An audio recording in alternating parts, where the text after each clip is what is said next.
आज हम बात करेंगे उस बुनियाद की जिस पर हमारा देश टिका हुआ है, यानी भारत की राज्य व्यवस्था। तो सबसे पहले सवाल उठता है, राज्य व्यवस्था होती क्या है? राज्य व्यवस्था यानी पॉलिटी का मतलब होता है एक देश किस तरीके से चलता है, उसका शासन कैसे होता है, कानून कौन बनाता है और जनता के अधिकार व कर्तव्य क्या है। अब आते हैं भारत की राज्य व्यवस्था की सबसे बड़ी विशेषता क्या है, तो ये है संविधान आधारित लोकतंत्र। भारत एक गणराज्य रिपब्लिक है जहाँ संविधान सर्वोच्च है। यहाँ जनता ही असली शासक है जो अपने प्रतिनिधियों को चुनती है। अब हम बात करते हैं भारत की राज्य व्यवस्था के 5 मुख्य स्तंभों की। पहला है लोकतंत्र, जिसमें जनता अपने नेताओं को चुनती है। जनता के द्वारा जनता के लिए शासन। दूसरा स्तंभ है संविधान। भारत का संविधान देश का मूल कानून है, ये बताता है कि देश कैसे चलेगा। तीसरा स्तंभ है संघीय ढांचा।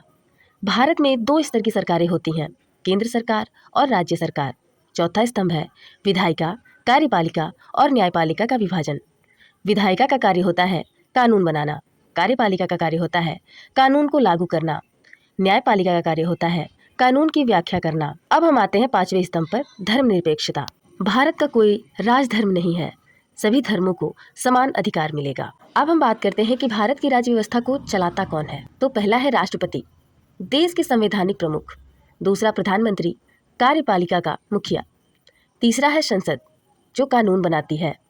और चौथा है न्यायपालिका, जो कानून की रक्षा करती है। अब हम बात करते हैं भारत की राज्य व्यवस्था की खास बातें। लचीला है लेकिन मजबूत संविधान है, स्वतंत्र चुनाव आयोग है, स्वतंत्र मीडिया और न्यायपालिका है। इसमें मौलिक अधिकार और मौलिक कर्तव्य हैं।